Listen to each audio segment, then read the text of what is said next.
We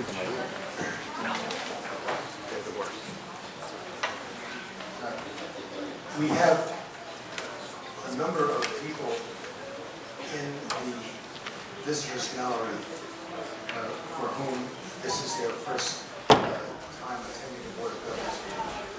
We welcome you. We look forward to giving you a right to speak and to be heard. I think that's very important. We're regrettably not able to have a question and answer session with you, but we will listen to everything you have to say. We have an extraordinary number of speakers, perhaps the largest ever, on this important issue. We look forward to hearing you.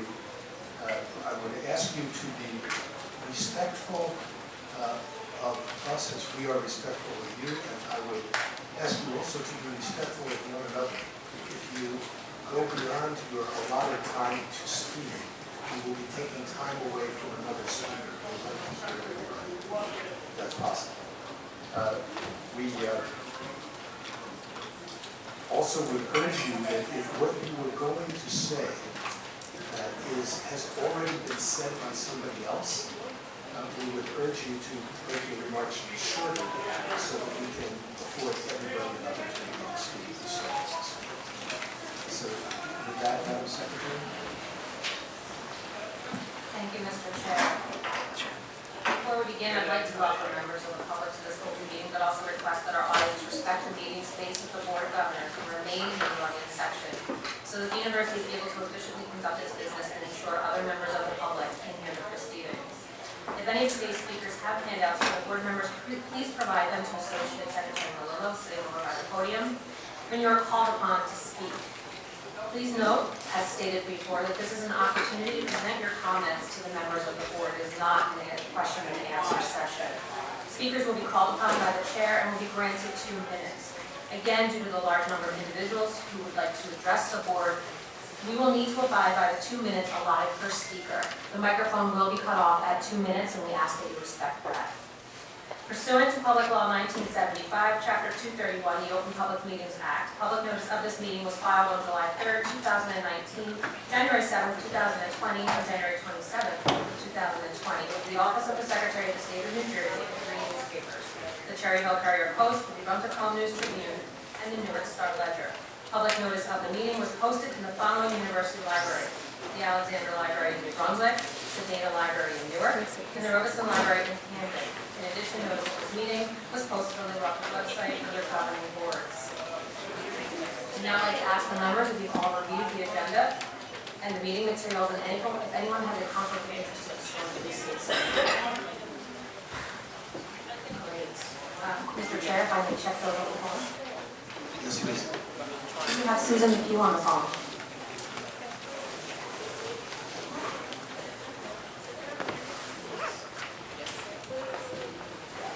Anybody else on the phone who might be on the call?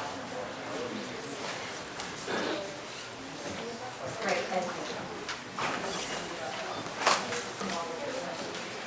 Dr. Dorothy Cantor, Vice Chair. Thank you, Mr. Chairman. Be it resolved that the board meet in immediate closed session on this date, February 18, 2020, to discuss matters related to prospective commencement speakers and honorary degree awardees, the disclosure of which would constitute an unwarranted invasion of individual privacy, personnel matters including faculty appointments and administrative appointment, real estate, protecting the safety of the public, and matters falling under the contract negotiation attorney-client privilege in accordance with Chapter 231, Public Law 1975, Section 7, Items B3, 5, 6, 7, and 8. Any necessary action related to the commencement speakers and honorary degrees and the tenure proceedings is expected to be taken in the immediate open session and will be following the closed session. Mr. Chairman, I so move. Thank you. Before we adjourn into closed session, we will hear from members of the committee. The first speaker is Carolina Hernandez.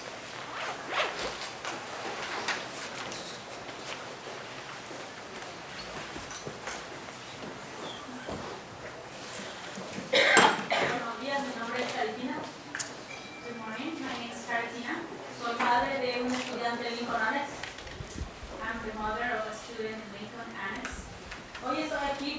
vez en esta reunión de gobernadores de la Universidad de Rutgers. Today I'm here for the first time in this meeting of the Rutgers University. Estoy aquí para pedirles que busquen un lugar diferente donde construir el centro de cáncer y no tiren la escuela de mi hijo. I'm here to ask you to look for a different place for you to build the cancer center and not to throw out the school of my son. No estoy en contra del centro de cáncer, pero no pueden poner o jugar con eso porque están moviendo la escuela de nuestros hijos a un lugar lejos donde es difícil llegar. I'm not against the cancer center, but you are moving the school to a place that is difficult to get to. Sabemos que es un gran proyecto para ustedes, pero no pueden desplazar a nuestros hijos porque también somos parte de esa comunidad. I know this is a big project for you, for all of you, but you cannot displace our children to a different place. Aportamos también a la ciudad de New Brunswick, somos parte de esta ciudad y no merecemos ser desplazados.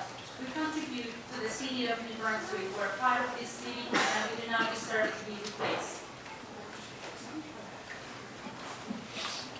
I also want to add on to my mother that why I've heard from a lot of people that the children that are learning and having an education right now are the future of New Brunswick. I've been hearing that all over the city, and I want to say if that really is true, why are they ready to send us to a place where it's hard to keep contact with parents, and then create a new school where it's in bad conditions and very far from a neighborhood.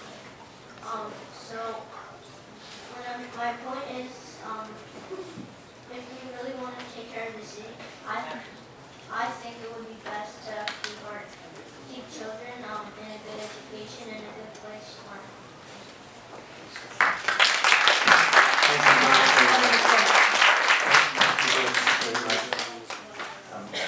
Thank you, and no to the sale of the school. Thank you. And muchas gracias, señor Hernández. Candido Osorio. Hi, good morning everyone.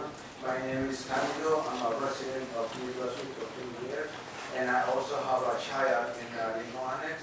And I'm here to say don't sell the school.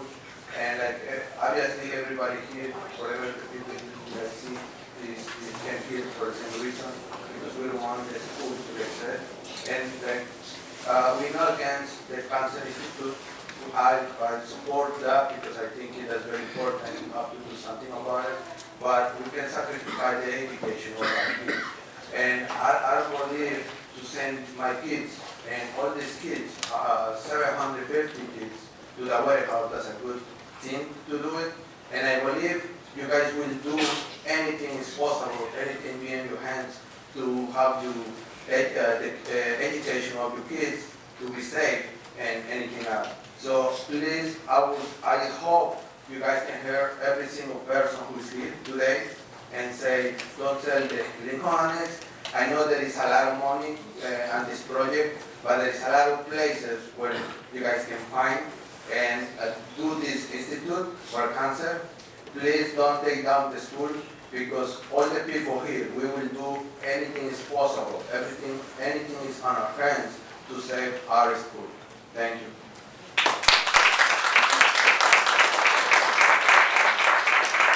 Thank you. Am I Rani? Marie Juarez. Hi, my name's Amirani. I'm a 6th grade Lincoln Annex student. I'm here today due to the fact of the selling of our school. So I want to say that I agree with the fact that we should build a cancer center, just not where our school is located, because our education also matters.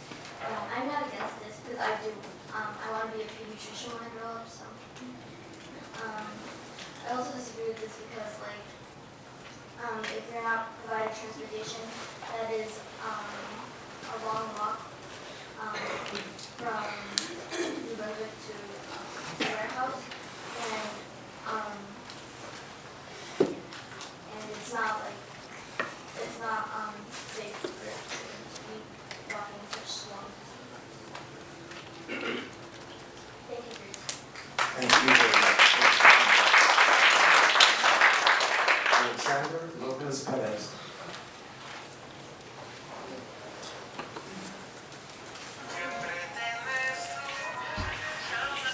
Thank you for that intro. Hello, members of the board. My name is Alexander Lopez Perez, and I did want to begin with talking about the logistics of financing the schools and whether the proposed state-of-the-art school can be built on $55 million. But as a teacher, as a graduate student here at Rutgers University, as a Fulbright fellow, and serving on the board of orientations for the Eastern Asian Pacific region, I didn't want to talk about my personal story instead. I am a New Brunswick native.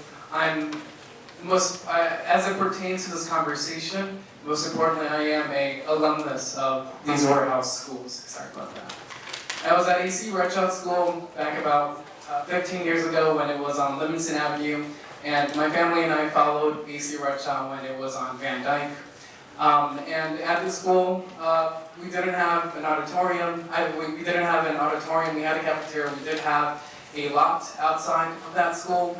And my friends and I would surely play in that lot, but we were told not to for obvious reasons. And as we sat together in the lunchroom or in the gymnasium in detention with all the energy that we have, we were told, to just persevere, to keep up the grit. When my parents would try to find money to get a taxi to go to our parent-teacher conferences, our teacher would say, "Wow, your family's so caring, you persevered," just unlike the other students. And while that, having that sort of character education is good and all, it isn't what changes the system. It isn't what changes the world.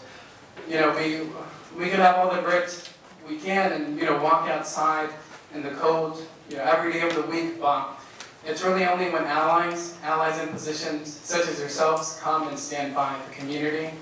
When we think of changes in the world, Jackie Robinson, oh, okay, well, thank you, if that's the time. Thank you. Was that the time? Yes. Thank you very much. Joey Mercado, please.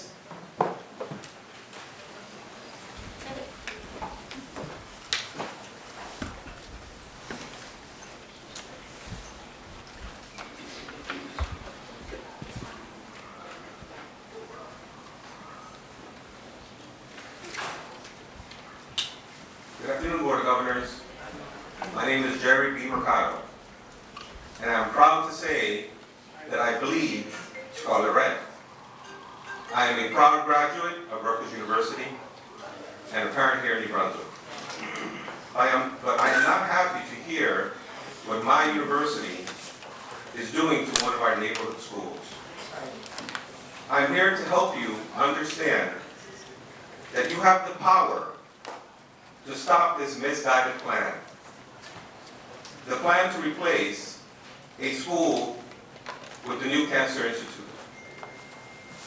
The Cancer Institute expansion is a great project for our community. Hopefully it will bring jobs to the residents of New Brunswick and obviously to the cancer patients. But it should not be on the backs of the children of Lincoln Annex School, which some of them are here today. Now, there has to be other options. I'm going to propose one. Is it possible that the new Cancer Institute be built on its current footprint? It's just up. I believe built on its current place, it will enable the building to become a permanent billboard on one of the busiest transit lines, which is the Northeast Corridor. And many people will be able to see as they pass or stop at the New Brunswick train station. all board members, especially those that are New Brunswick residents, to please join me and this community behind me to stop the displacement of well-performing school. Time, thank you. Let us find a better place for it.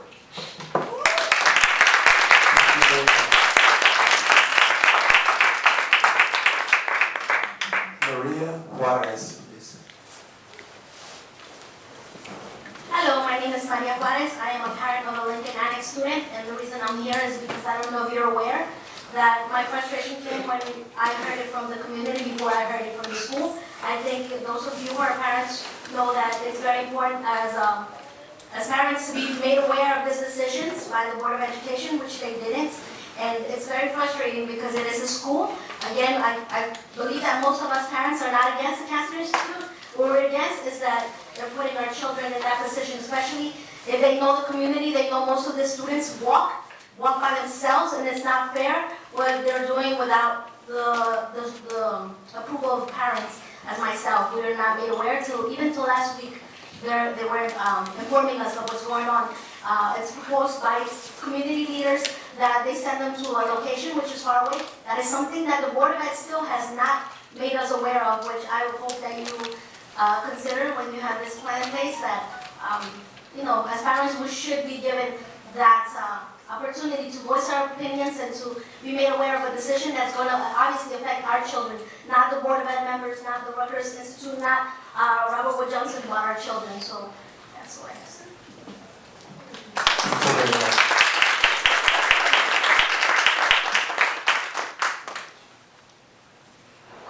Pare.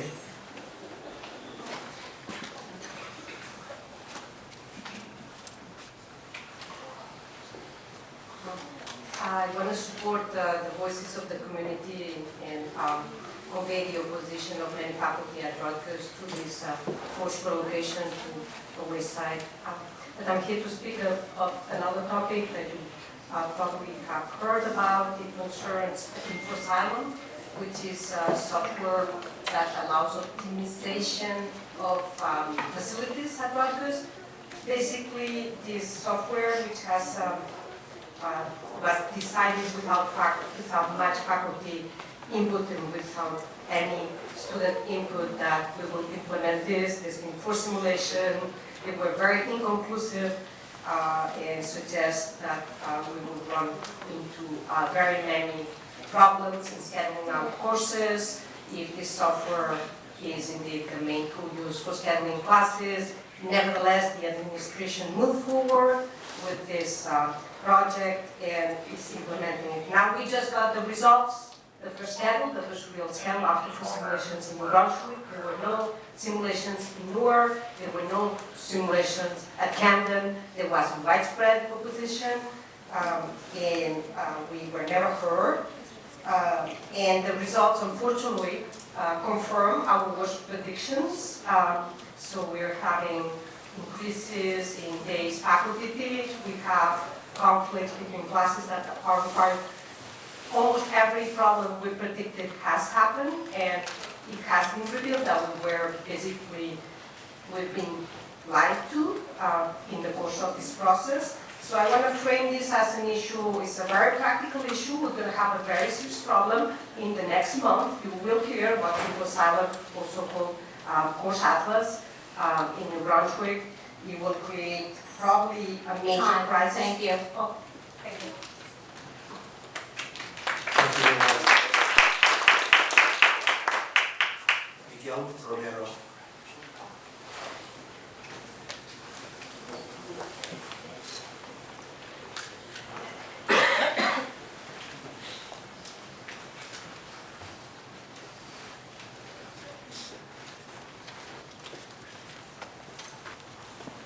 Hi.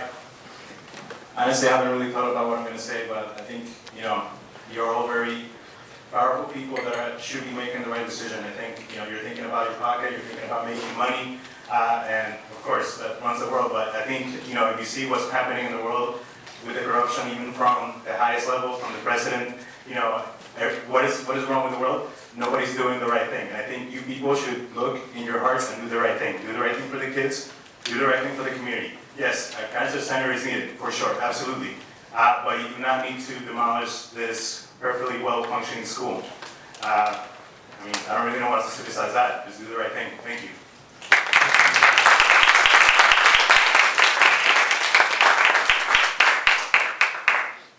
Lillian Fernandez, please.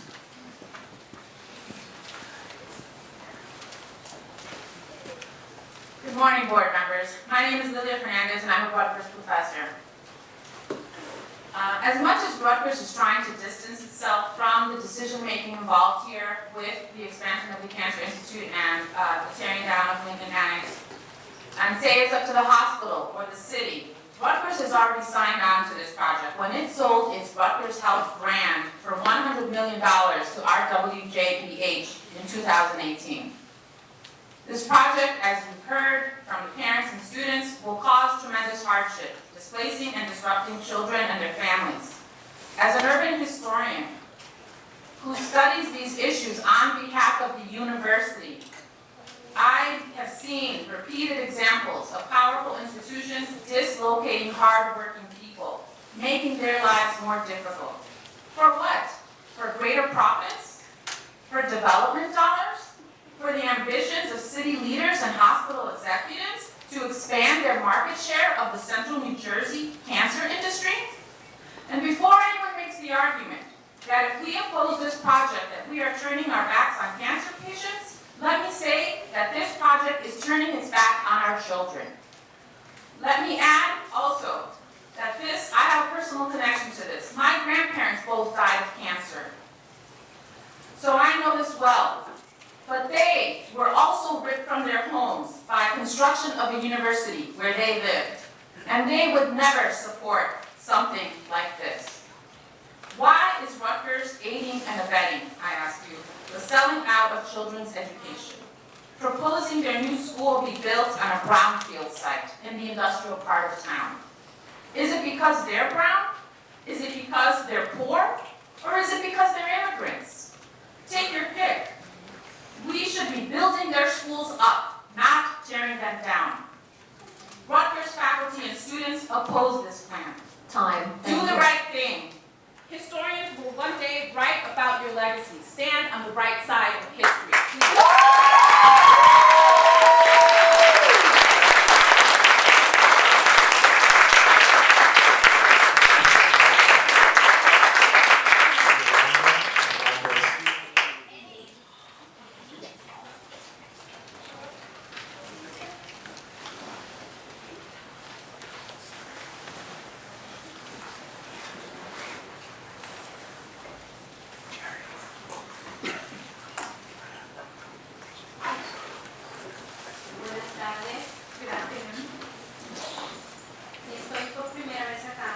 I'm here for the first time.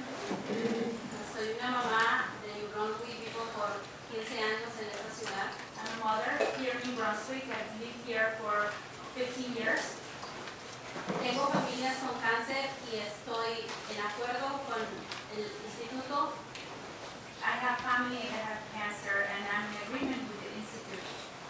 Pero estoy profundamente en desacuerdo que desplacen 750 estudiantes, but I'm in profoundly disagreement that 750 students get displaced para construir este edificio, to build this building. Tenemos en New Brunswick estudiantes que necesitan escuelas. We have in New Brunswick students that need schools. No queremos que nos quiten una escuela. We don't want a school to take away. No merecen nuestros niños estudiar en un warehouse. Our children do not deserve to study in a warehouse. Si hay personas entendidas, consideren que la educación a temprana edad es lo primordial. If there is people that understand, they should know that the education, the early education is the first thing. Nuestros niños dependen de nosotros. Our children depend on us. Nosotros somos responsables de la educación del futuro. We are responsible for the education of the future. Necesitamos niños educados competentes. We need children that are educated and that are competent. Apreciamos su atención y acción en este caso. We appreciated your attention decision in this case. Gracias. Thank you.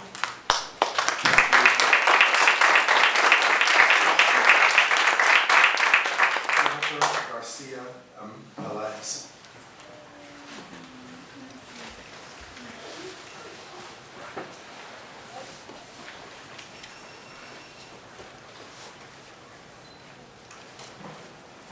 Well, I just want to thank you for taking the time to listen to me. So my name's Jennifer. I'm a current New Brunswick alumni. I graduated in 2015, and then I went to community college at Middlesex, and then transferred here to Rutgers. All I can say is that New Brunswick Public Schools really did not give me the resources that I needed in order to come straight to a four-year university. I always thought it was my fault because my family does not have resources. But then once I went to community college, I found out it's not my fault. It is actually that we are immigrants who are here trying to make ends meet. So afterwards that happened, I just want to say my experience in attending New Brunswick Public Schools at 40 Van Dyke. I spent there going 4th to 5th grade and then my middle school years. We were the first class of 2011 to go to the new, well actually the old New Brunswick High School, which is now the middle school. There, I felt very welcome because there was a lot of murals on the wall. I felt like I was in an actual school. Over there at 40 Van Dyke is just plain white walls with a blue carpet. I felt stressed there because it didn't feel like a school. And once we moved there, my younger sister who was in second grade at the time, she would cry because she was bullied in her classroom and did not feel at a school. So then my parents were like, okay, instead of taking bus transportation, let's go carpool, but it was in a taxi. So my parents, they actually worked right behind the 30 Van Dyke, which was the old New Brunswick Middle School.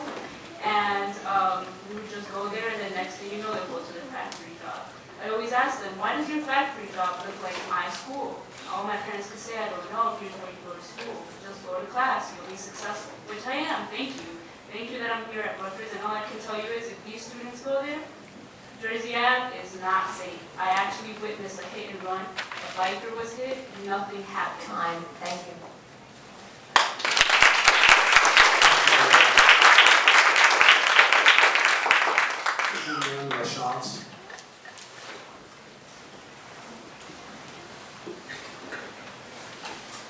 Hi, my name is Julian LaChance. I'm currently a PhD candidate at Princeton University in the Department of Mechanical and Aerospace Engineering. And I'm here supporting the Lincoln Annex students because I think that this is fundamentally a problem of human dignity. I don't think anyone would even consider placing students from Princeton High School in a warehouse for any amount of time. But I'm ceding the rest of my time to a parent of the Lincoln. Good afternoon to all. My name is Janice Martinez. My daughter attends Lincoln Annex in 6th grade. She's part of the Gifted and Talented program. I ask as many as parents here to please look at other options to build the center, the Cancer Center. We're not against building a center because we all know it's important, but also our students' education is also very important. They're the future of tomorrow, and the mayor made a video and said that he wanted to build state-of-the-art education. We don't need state-of-the-art. Our school is one of the best schools here in New Brunswick, and if you guys can do the research, it is one of the top ones that has the best education. Our New Brunswick school system lacks a lot of education, but this one has proven to be the top one. We want to conserve the school because it gives our kids a better future, and there's many of options, just like one of the persons said, built up, or there's also the Robert Wood Fitness Center. That place hasn't had any good profit or business, like downstairs supermarket. Why not build there? It's right there next to the hospital. Thank you for your time. James Boyle, please.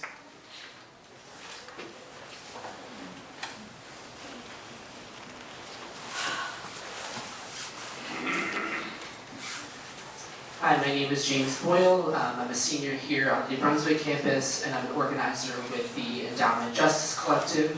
EJC stands in unwavering solidarity with the Coalition to Save the Lincoln Annex School, and we believe that restructuring the endowment in the way that we have laid out will allow Rutgers to begin repairing the harms of communities in New Brunswick, Newark, and Camden.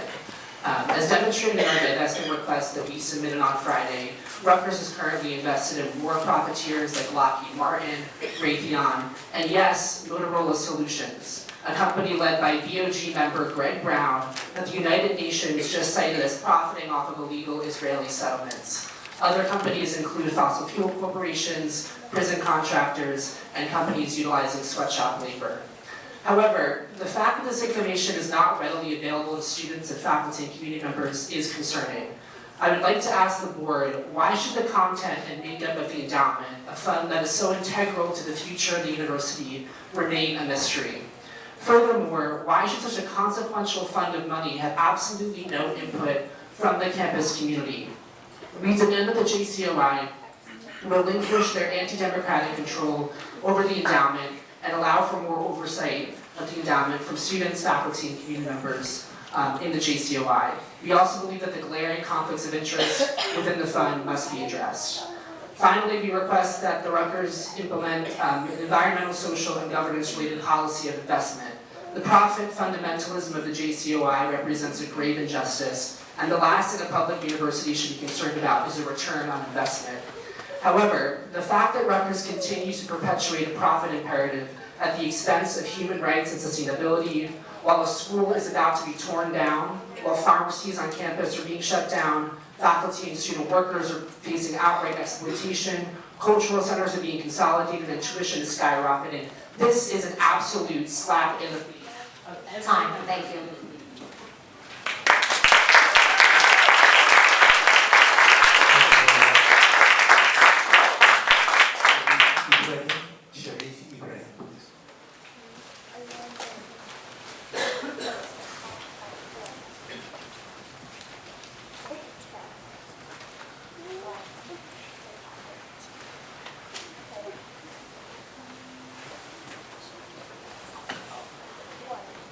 Well, with your permission, I'd like to cede my time to Althea. Who is Althea, please? Althea is right here. I understand. Who is Althea, please? I'm a postdoctoral associate in the School of Social Work. My colleagues asked me to speak on their behalf regarding the postdoc contract negotiation. And Sharice is our, Excuse me, Sharice is an alum. No, Sharice is an alum who supports our cause. Okay.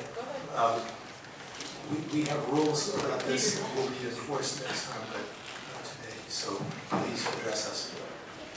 Thank you very much. I'm very grateful.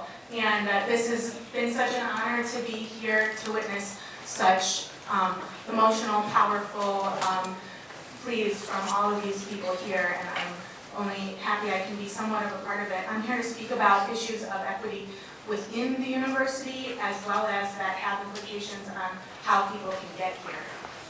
I'm a postdoctoral associate in the School of Social Work, and I'm sure you're aware, we are negotiating for a significant raise in our salaries.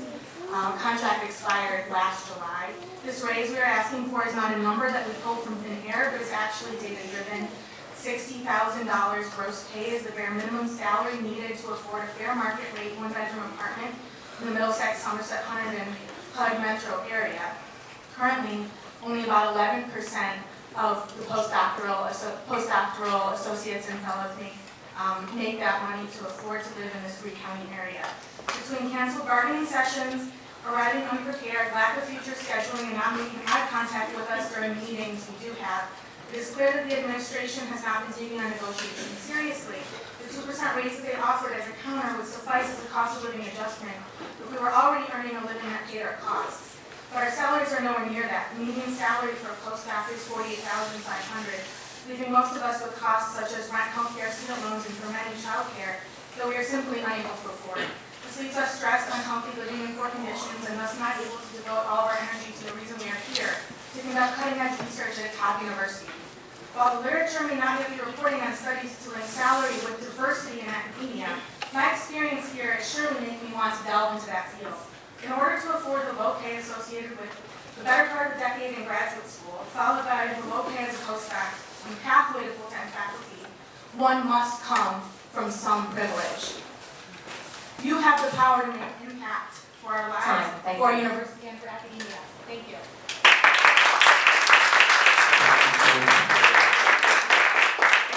Reinaldo Cruz, please.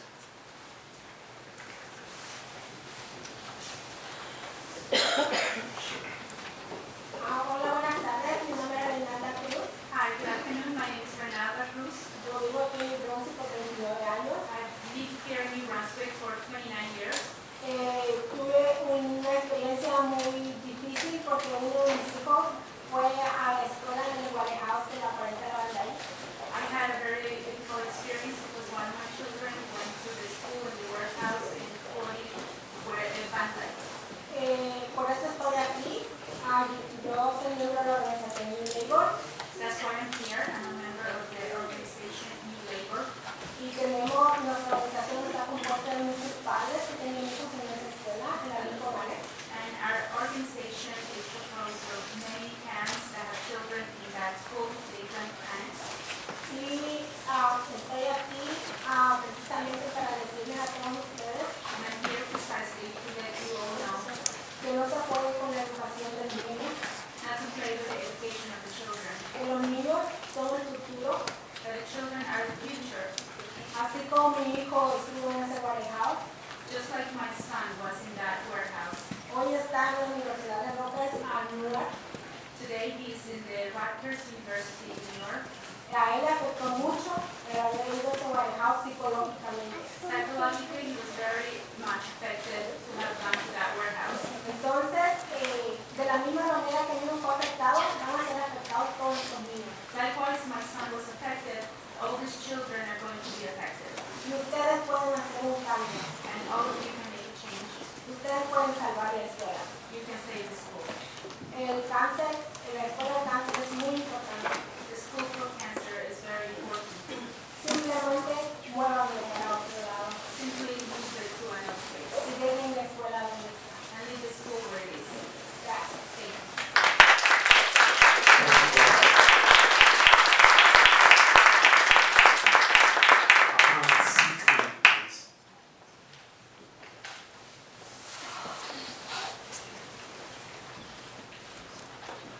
Hello. Good afternoon. I want to emphasize and preface my public comment today by standing in support of the parents and students of Lincoln Annex. No development plan that forces students to go to a contaminated site for school is a plan worth pursuing, no matter the financial benefit.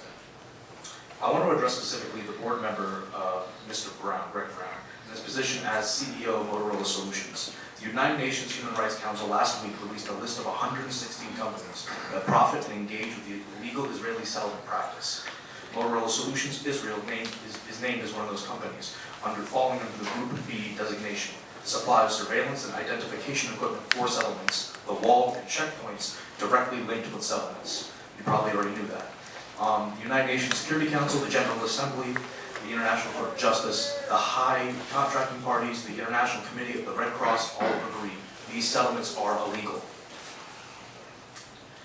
According to this UNHCR report, your company violated international law.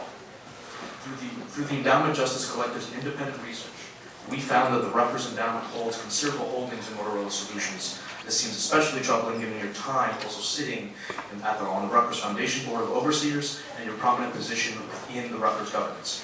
My question that I demand you all consider: given this information, will this conflict of interest be addressed, or a university's investment holdings strengthen the financial positions of those that oversee it? And will the administration of Rutgers do anything to address this clear violation of international law and human rights by one of its most prominent board members and within its own endowment? Thank you.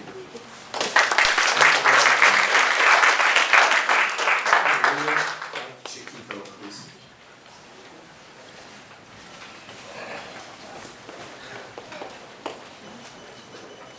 Hola, buenas tardes. Mi nombre es María Chiquito. Hi, good afternoon. My name is Maria Chiquito. Tengo una hija en Lincoln Annex. I have a daughter in Lincoln Annex.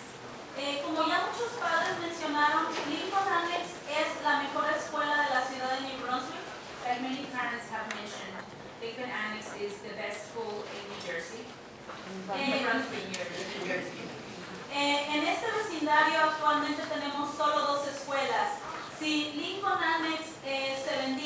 solo nos quedaría una. In this neighborhood, actually, right now we have only 2 schools. If Lincoln Annex gets sold, then we'll just have one. Lincoln Annex es el hogar de 750 estudiantes. Lincoln Annex is the place for 750 students, los cuales están siendo considerados moverse a un warehouse, which have been considered to be moved to a warehouse, lo cual no ofrece una escuela digna porque un warehouse no debería ser una escuela, un warehouse es para trabajar. and this doesn't offer a very good school because a warehouse is not for a school, it's to work.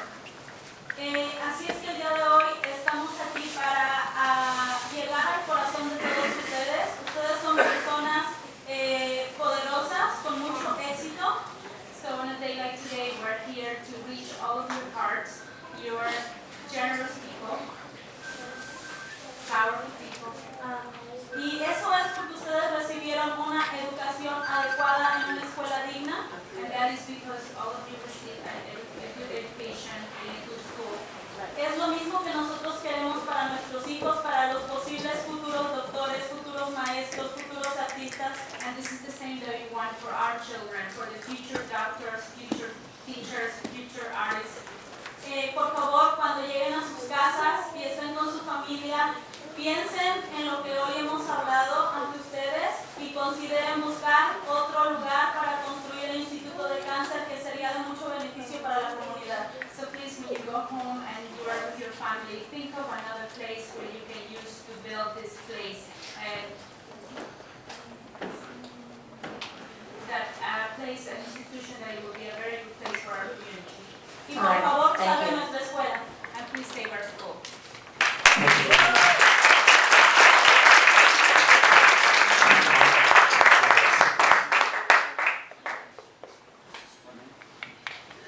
You didn't hear the name, so. Juan Gonzalez.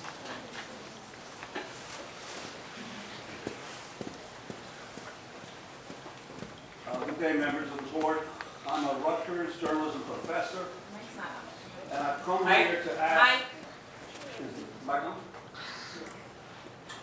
I am a Rutgers journalism professor, and I've come here to ask why this great university, which so often talks about community engagement and transparency, spent more than a year in a secret process with R.W.J. Barnabas, DevCo, and Mayor James Cahill, aimed at buying and closing Lincoln Annex School. These are low-income immigrant families, 94% of them Latino, who are being falsely pitted against the needs of cancer patients. The mayor even produced a slick video this week claiming that this project is urgent because, quote, cancer can't wait. If it is so urgent, why has there still not been a single meeting of the Board of Education with parents to discuss plans for closing the school? Not a single notice from RWJ or Rutgers to the community to ask what they think, even though you had plans for this pavilion ever since RWJ and the Cancer Institute created their alliance 2 years ago. I fear this has less to do with soaring cancer rates and everything to do with, quote, greed, can't wait. With this state's largest hospital chain seeking to grab even more of the cancer treatment business, even though it's 11 hospitals in its chain reported in 2018 that the utilization rate for their acute care beds was just 72%. The entire chain has over 25% of its beds empty every day. We say, find another location or build and open a new school first in the neighborhood. Finally, we believe you cannot legally buy Lincoln Annex. When the Catholic Church sold this back in 2013, there was a 50-year deed restriction that it has to be a public school. Sir, your time has ended. Thank you very much. The days of pushing people of color and immigrants out of downtown New Brunswick are over.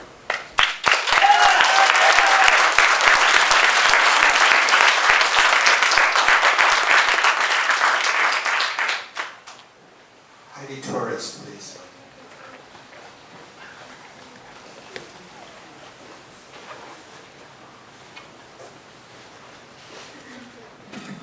Very small. Hello. My name is Heidi Torres, and I'm a community organizer and member of Cosecha, New Jersey. I imagine some of your parents, right? Some of you want the best for your kids. And if you were in Caritinas or Maria or any of the parents that are here present, should you will be fighting like hell for your kids to receive the best education they can.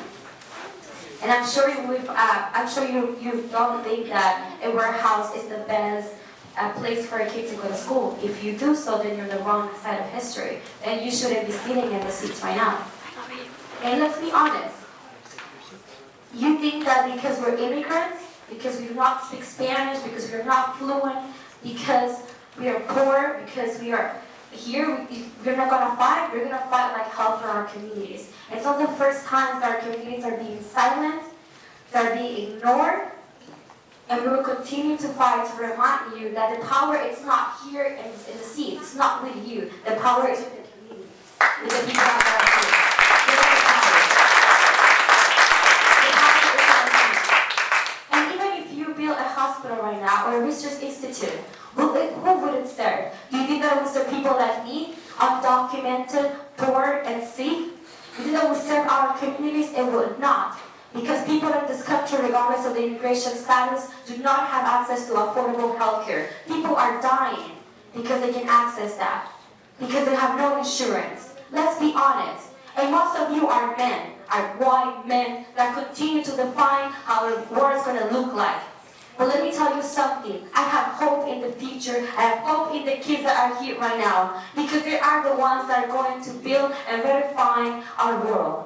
They're going to be here and they're going to fight. So people like you, don't let them define and say that a kid should go to a warehouse. That our community should be gentrified because you want to be fancy places for the rich. Thank you.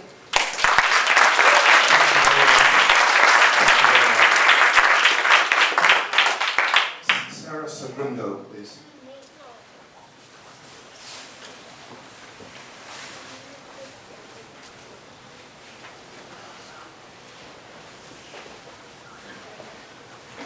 Hola, muy buenas tardes. Mi nombre es Sara. Hi, good afternoon. My name is Sarah. Vivo acá en la comunidad de New Brunswick por muchos años. I live here in the community of New Brunswick for many years.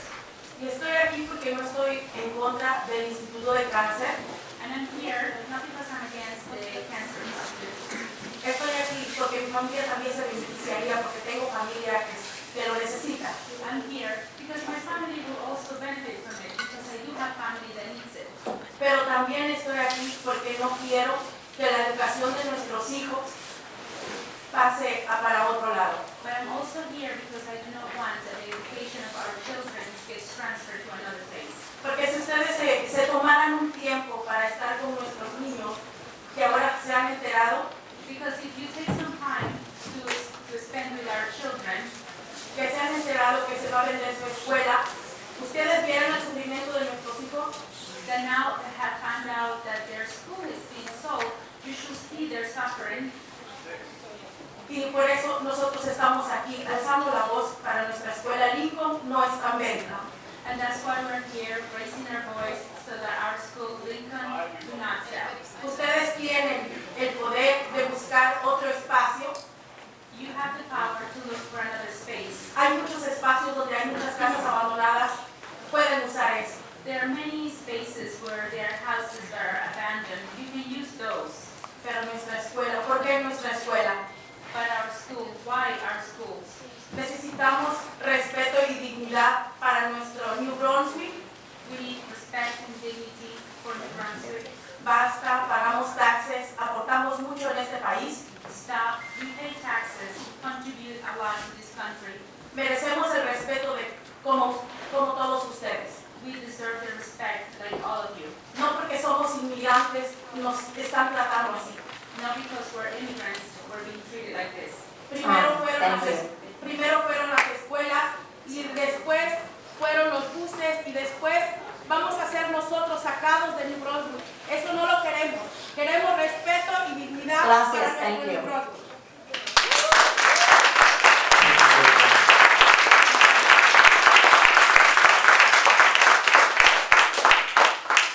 David Hughes, please.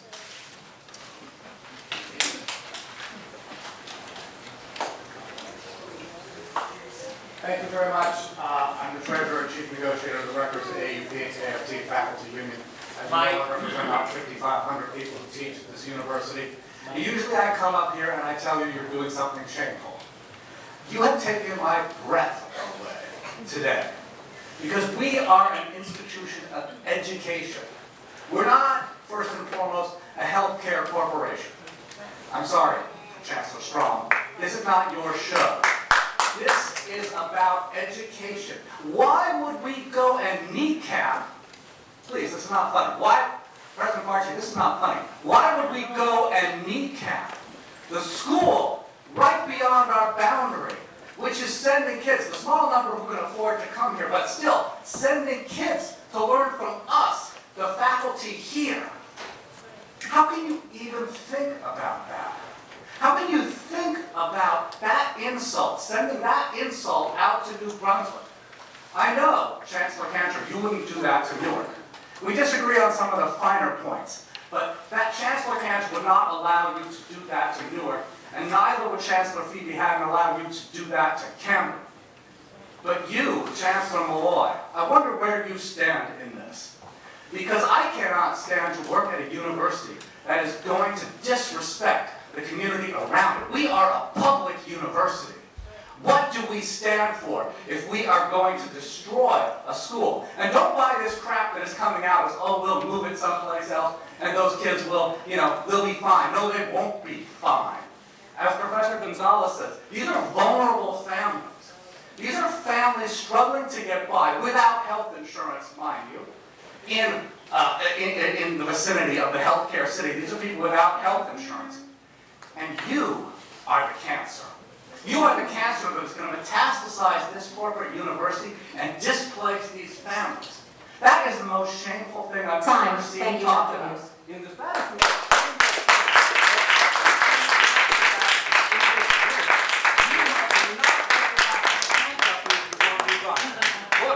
Soy representante de los profesores de Rutgers y los maestros de Rutgers. Estamos juntos con ustedes. Vamos a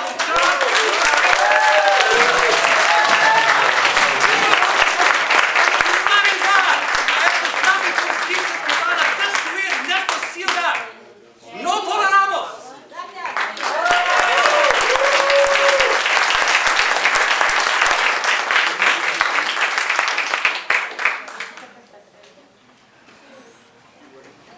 Mr. Cradaville, your 2 minutes are running.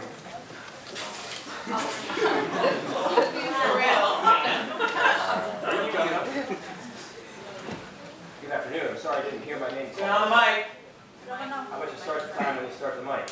Yes. Yeah. Hello. Thank you. Good evening. Good afternoon. Charles Cradaville. I am a proud Rutgers alumnus, and I want to say that I've never been more proud to be a member of the New Brunswick community than I am right now today. And I'm grateful to Rutgers for bringing me here, giving me a reason to come to New Brunswick, and teaching me how to do journalism, and becoming part of a movement for change, a movement that's going to put communities first. And gosh, I just hope that you can join us in the movement, because we need people in power to stick up for us. And I know some of you know that the way things are run in New Brunswick is not a way that puts people first. And I know some of you don't live in New Brunswick, some of you don't even live in New Jersey, but I'm going to urge you today, before you leave town, to put in your GPS 131 Jersey Avenue and check out the flimsy plan to replace this elementary school. Look at the site that the mayor has disgracefully proposed. He's going to build a new school one day for these kids that are going to be pushed out this summer. It's a contaminated site. It's not owned by Rutgers or the Board of Ed or the city. It's privately owned. It hasn't even been acquired yet. And, those who don't study history are doomed to repeat it. That's something I learned here at Rutgers. And I remember when I was a student at Rutgers and I heard about the Redshaw School and what happened to those families when the school was torn down and they were promised a new school. I went to a Rutgers Democrats meeting. The mayor lied to my face. He said, you'll see bulldozers there by the end of the year. You'll see site work starting. That was a lie. Don't fall for the lies again. Please visit the site, 131 Jersey Avenue, and ask yourself if your children belong there, if that's a good place for school. And don't send the cops to bully people when 2 minutes are up. This is disgraceful.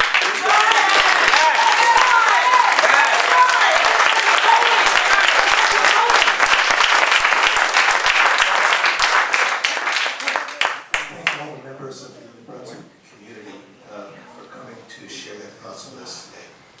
We're very grateful. You want to hear the opinion now? Please may we have a vote, all in favor of adjourning to closed session? Aye. Opposed, no? Response. Dawn, we have response. Answer. Sit. We need answers. Sit. Do not say our school. Shame. Shame. Shame. Say something. Say something.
Thank you, Mr. Chair. Mr. Gower presented for endorsement the proposed resolution to authorize a memorandum of understanding with Rutgers University Foundation. Mr. Gower provided an overview with history of the memorandum of understanding to the Committee on Finance and Facilities. The MOU provides details of the roles and responsibilities of the Rutgers University Foundation and Rutgers University, and outlines the relationship these two entities have with each other in daily operations, as well as expectations from one another. This resolution can be found under tab D. Mr. Chair, I so move. Thank you. Discussion? All in favor? Aye. Opposed? Passed. Is Bob Scott here, Dr. Bob Scott? Robert Scott? Yeah, it's Rob. It's Rob. Welcome back, Professor Scott. We welcome you to address us. Wish I could say it was good to be here. So yes, I'm Professor Scott. I'm a professor in the Department of Anthropology. I'm also the undergraduate program director in anthropology. So one of my jobs is to be the scheduling officer for anthropology. So that means I'm involved in working with the faculty to deliver a schedule that works for faculty and for students, offers a diverse and appropriate curriculum. Rutgers has been engaged in an effort to alter the schedules system to turn it over to an artificial intelligence or a robot, formerly called InfoSilum, now called Corsalis. So February 10th was a very big day for us. It was a big day for me and my job as someone doing scheduling, but it was also a big day for faculty, as that was the day that they learned what their schedule would be. And the results from the robot would be released. So I was very anxious to see what those would be. I had a lot of concerns because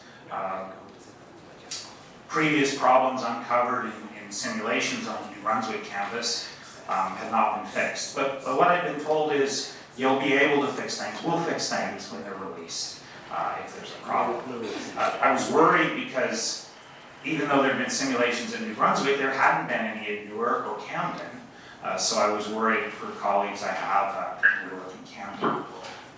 And so the results were released, and we were actually pretty good in anthropology. And the reason is because the person you have in front of you is the person who is motivated to come testify, and I've been paying a lot of attention to the system. So I realized that every trick and manipulation of the rules that I had used had helped us out. So then I started reaching out and hearing from colleagues in other departments. Thank you, sir. Your time's up. Other campuses. And those colleagues started to report what had happened with him. And it was kind of like being Sir, thank you. Your time's up. in a military situation. And we started to hear the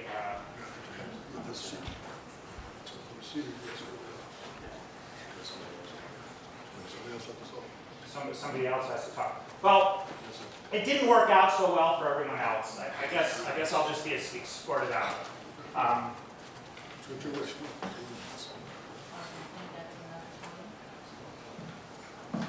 2 minutes isn't a lot of time to talk about something that's complicated. Dr. Cantor, please. It's okay. I'm about to give the report on behalf of the Chairwoman Susan McHugh of the Committee on Academic and Student Affairs, which met January 28th. The committee heard from Tony Calcato, Executive Vice President, regarding security on campus, and from Ms. Vivian Fernandez, Senior Vice President of Human Resources and Organizational Effectiveness, who provided an overview on the work of the Office of Equity of the The committee also met in executive session to discuss administrative appointments, and the committee agreed to recommend to the Board of Governors for approval the appointments involving tenure under the consent agenda. In the interest of time, I'd like to direct the members of the board to view the minutes posted on the governing board portal for further details. But on behalf of the committee, I now have the pleasure of recommending for the board's approval 3 candidates for the award of honorary doctorate degrees and commencement speakers in May 2020 at Rutgers Camden. The first is Ms. Judith Perchilli, who was nominated by the School of Nursing Camden to be the recipient of an honorary Doctor of Science degree and offer remarks during the ceremony. She was confirmed Commissioner of the New Jersey Department of Health from January of this year. She has had a distinguished career in healthcare and is a registered nurse with vast experience leading hospitals across New Jersey. She also has a deep commitment to serving others. She co-founded the Catholic Foundation of Greater Philadelphia, which provides fundraising support to organizers in the Greater Philly region. The second person is Ms. Nicole Hannah-Jones, to be named commencement speaker and recipient of an honorary Doctor of Letters at the Camden College of Arts and Science ceremony. She's an award-winning investigative reporter covering racial injustice for the New York Times Magazine and the architect of the landmark 1619 project commemorating the 400th year of slavery. As Rutgers Camden celebrates the 10th anniversary of the Office of Civic Engagement, it's particularly fitting to have a voice that speaks to community and country issues on issues that relate to social justice, with a relentless focus on truth-telling that is attributable to Ms. Hannah-Jones. And finally, Ms. Judy Martinez to receive an honorary Doctor of Laws and serve as the commencement speaker during Rutgers Law School's Camden ceremony. Ms. Martinez is president of the American Bar Association, which is a recognition of extraordinary leadership over the years. She embodies Rutgers Law School's deep commitment to the mission of performing public service, including supporting the needs of society and government, promoting diversity and inclusion in the profession, and offering access to justice. Mr. Chairman, I move these candidates for the award of honorary degrees and to serve as commencement speakers at Rutgers Camden. Thank you. Discussion? All in favor? Opposed? We have our speakers. Dr. Cantor. Yes, on behalf of the committee, I'm pleased to recommend for the board's approval honorary doctorate degrees in the naming of the commencement speaker at Rutgers, New Brunswick. A time-honored tradition at Rutgers is the awarding of an honorary degree to the outgoing chair of the Board of Governors in recognition of their vital service. I am pleased to present Mr. Sandy J. Stewart, who served 2 terms as chair of the Board of Governors, for an honorary Doctor of Humane Letters. Mr. Stewart is a proud alumnus of Rutgers Rutgers Camden with a Bachelor of Arts in Biology and a Master of Science in Biology, and is highly respected in the biotech industry as an entrepreneur and scientist. Mr. Lester Holt is recommended to be the commencement speaker at Rutgers New Brunswick and Rutgers Biomedical and Health Sciences ceremony, and recipient of the Honorary Doctor of Humane Letters. Mr. Holt is well known from NBC Nightly News, Dateline NBC, and prior to that MSNBC, as well as local CBS stations across the country. He's a trusted journalist with 40 years of broadcasting experience. His trademark is on-the-ground reporting and providing first-person accounts when disaster and tragedy strike. Mr. Chairman, I so move. All in favor? Opposed? Lastly, it's my pleasure to recommend for the board's approval a candidate for the award of an honorary doctorate degree and commencement speaker at Rutgers Newark for May 2020. Ms. Angela Angie Martinez, media personality, recording artist, author, and philanthropist, to receive an honorary Doctor of Fine Arts degree and named commencement speaker at the Rutgers Newark ceremony. Ms. Martinez was born in New York City to a mother of Cuban and Dominican ancestry and a father of Puerto Rican ancestry, and was raised in an environment of very modest means. For more than 20 years, she's been considered one of the most popular and respected on-air radio podcast talents. Ms. Martinez is equally passionate about giving back and leveraging her good fortune to make a difference in the world. Mr. Chairman, I so move. Aye. Opposed? The consent agenda. Oh,